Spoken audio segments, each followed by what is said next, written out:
இன்று இரவு தியானத்திற்காக தேவன் நமக்கு தந்த வேத வசனம் பிலிப்பியர் 4வது அதிகாரம் 7வது வசனம். அப்பொழுது எல்லா புத்திக்கும் மேலான தேவ சமாதானம் உங்கள் இருதயங்களையும் உங்கள் சிந்தனைகளையும் கிறிஸ்து இயேசுவுக்குள்ளாக காத்துக்கொள்ளும். கிறிஸ்துவுக்குள் பிரியமானவர்களே, நாம் இதற்கு முந்தைய வசனத்தை வாசிக்கும் போதுதான் இந்த வசனத்தின் முழு அர்த்தம் நமக்கு புரியும். அது என்னவென்றால், நீங்கள் ஒன்றுக்கும் கவலைப்படாமல் எல்லாவற்றையும் குறித்து உங்கள் விண்ணப்பங்களை ஸ்தோத்திரத்தோட கூடிய ஜெபத்தினாலும் வேண்டுதலினாலும் தேவனுக்கு தெரியப்படுத்துங்கள். நம் எல்லாருக்கும் இந்த வசனம் தெரியும். எப்படி ஜெபிக்க வேண்டும் என்று கற்றுக் கொடுப்பதற்கான ஒரு வசனம். அதில் நாம் எதை குறித்தும் கவலைப்படாமல் எல்லாவற்றையும் நம் ஸ்தோத்திரத்தோட கூடிய ஜெபத்தினாலும் வேண்டுதலினாலும் தேவனுக்கு தெரியப்படுத்த சொல்லியிருக்கிறது. நாம் இப்பொழுது எல்லாம் நம்முடைய ஜெபத்தை மாற்றி கொண்டோம். முன்னாடி ஜெபிக்கும்போது எனக்கு இதை தாங்கப்பா என்று கேட்போம்.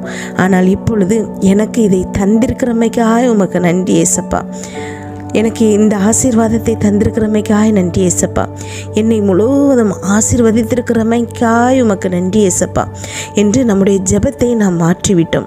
ஆனால் வெறும் வாயின் வார்த்தையினால் அதை சொல்லும்போது அதற்கான பலன் கிடைப்பதில்லை.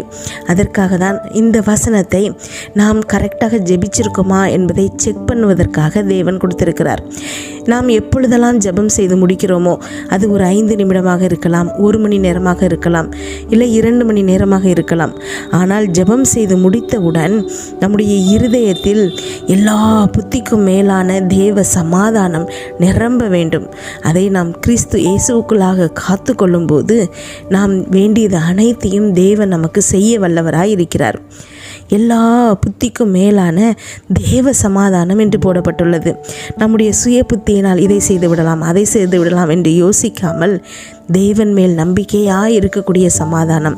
அதாவது அவர் எல்லாவற்றையும் விட பெரியவர், எல்லா மனிதர்களையும் விட பெரியவர், உங்களுடைய எல்லா பிரச்சனைகளையும் விட அவர் மிக மிக பெரியவர். அவர் மேல் நாம் நம்பிக்கை வைக்கும்போது தேவ சமாதானம் நம்முடைய இருதயங்களையும் சிந்தனைகளையும் நிரப்பும். அப்பொழுது நாம் கண்டு கொள்ளலாம் நாம் ஜெபித்திருக்கிற ஜெபம் சரியான ஜெபம் என்று. ஆனால் நிறைய நேரங்களில் நாம் சமாதானம் ஆன பிறகும் சில விதமான நெகட்டிவான யோசனைகள் வரும். ஒருவேளை இப்படி செய்துவிட்டால், ஒருவேளை அப்படி நடந்துவிட்டால் என்று. இதை நாம் கிறிஸ்து இயேசுவுக்குள்ளாக காத்து கொள்ள வேண்டும். ஆனாலும் சில நேரங்களில் நம்முடைய இருதயத்தில் நெகட்டிவாக ஏதாவது ஒரு யோசனை வரும். இப்படி நடந்துவிட்டால் என்ன செய்வது, அப்படி நடந்துவிட்டால் என்ன செய்வது என்று. ஆனால் நாம் இந்த சிந்தனையை மாற்றி கிறிஸ்து இயேசுவுக்குள்ளாக நம்முடைய சிந்தனையை காத்து கொள்ள வேண்டும். அதற்கு ஒரு எளிய வழி என்னவென்றால், எப்போதெல்லாம் நமக்கு நெகட்டிவான சிந்தனைகள் வருதோ அப்போவெல்லாம் இயேசு கிறிஸ்துவின் சிலுவையை நோக்கி பார்த்து கொள்ள வேண்டும். சிலுவையில் ஜீசஸ் நமக்காக செய்து முடித்த காரியங்களில் நாம் நம்பிக்கை கொள்ள வேண்டும். ஒரு பிரச்சனை ஞாபகம் வரும்போதெல்லாம் சிலுவையை நோக்கி பார்க்க வேண்டும். இவ்வளவு செய்தவர் இந்த பிரச்சனையை நமக்கு சரி செய்ய மாட்டாரா? பாவிகளாகிய நமக்கு ஜீவனையே தந்தவர் நம்மை இந்த பிரச்சனையை விட்டு வெளியே தூக்க மாட்டாரா?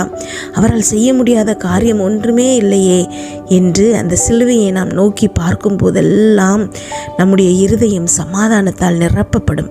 பழைய ஏற்பாட்டில் முழுவதும் இயேசு கிறிஸ்துவின் நிழலாக நாம் பார்க்கிறோம்.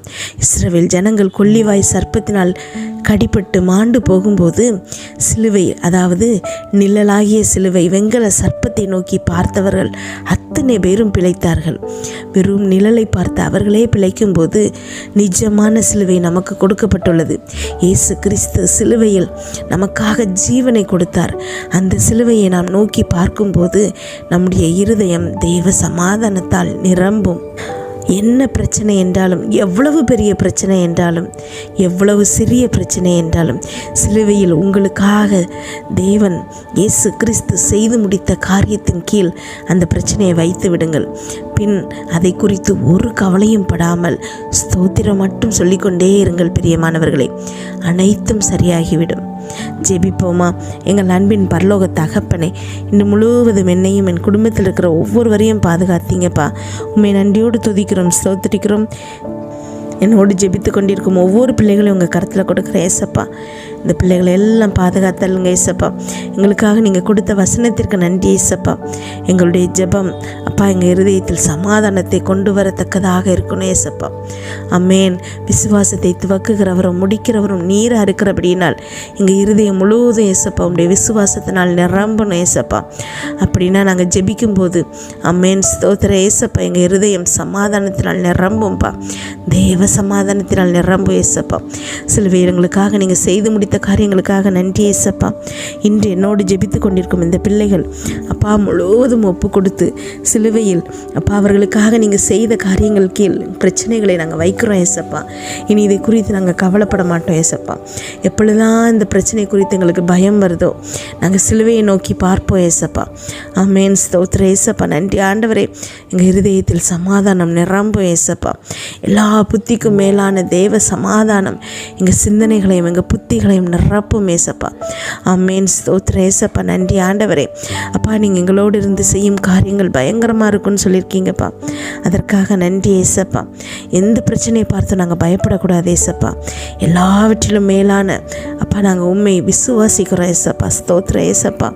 எங்களை எல்லா பிரச்சனைக்கும் நீங்கள் தப்புவிக்கிறீங்க ஏசப்பா. ஆமென் ஸ்தோத்திர ஏசப்பா. நீங்கள் அப்பா உங்கள் மார்பில் எங்களை சாய்ந்து படுக்க வச்சுருக்கீங்க ஏசப்பா. உங்களுடைய கரங்களோடு பற்றி இருக்கீங்க ஏசப்பா. எதையும் நாங்கள் தனியாக ஃபேஸ் பண்ணுறதில்ல ஏசப்பா. இந்த உலகத்தில் அப்பா எந்த பிரச்சனைனாலும் நீங்களும் எங்கள் கூட இருக்கீங்க ஏசப்பா.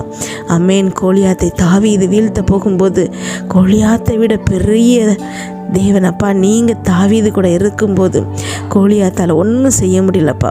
அதே மாதிரி தான்ப்பா மலை போன்ற பிரச்சனை எங்கள் முன்னாடி வரும்போதும் எல்லாவற்றை விட பெரிய தேவனாகிய நீங்கள் எங்கள் கூட இருக்கும்போது அப்பா அந்த பிரச்சனை ஒன்றுமில்லாமல் ஆகுது ஏசப்பா.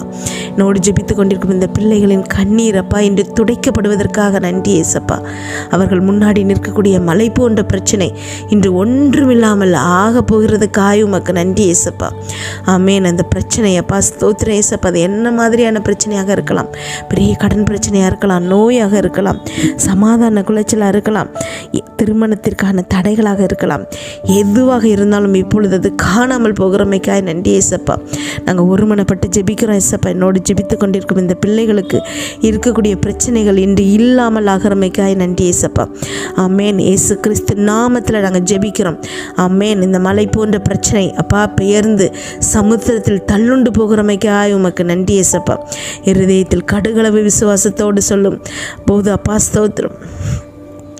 இருதயத்தில் கடுகளவு விசுவாசத்தோடு சொல்லும்போது அது சொன்ன மாதிரியே நடக்கும் நீங்கள் சொல்லியிருக்கீங்க ஏசப்பா. இப்பொழுது நாங்கள் விசுவாசத்தோடு பேசுகிறோம் ஏசப்பா. நீங்கள் எங்கள் இருதயத்தில் துவைக்கின விசுவாசத்தோடு நாங்கள் பேசுகிறோம் ஏசப்பா.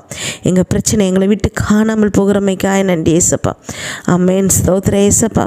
எங்களை பாதுகாத்துக்கொள்ளுங்க ஏசப்பா.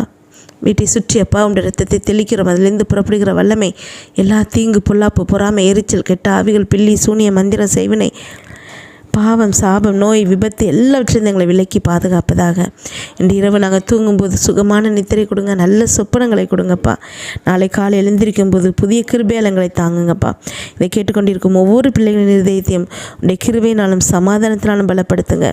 இயேசு கிறிஸ்துவின் மூலம் ஜெபம் கேளும் நல்ல பிதாவே. ஆமென்.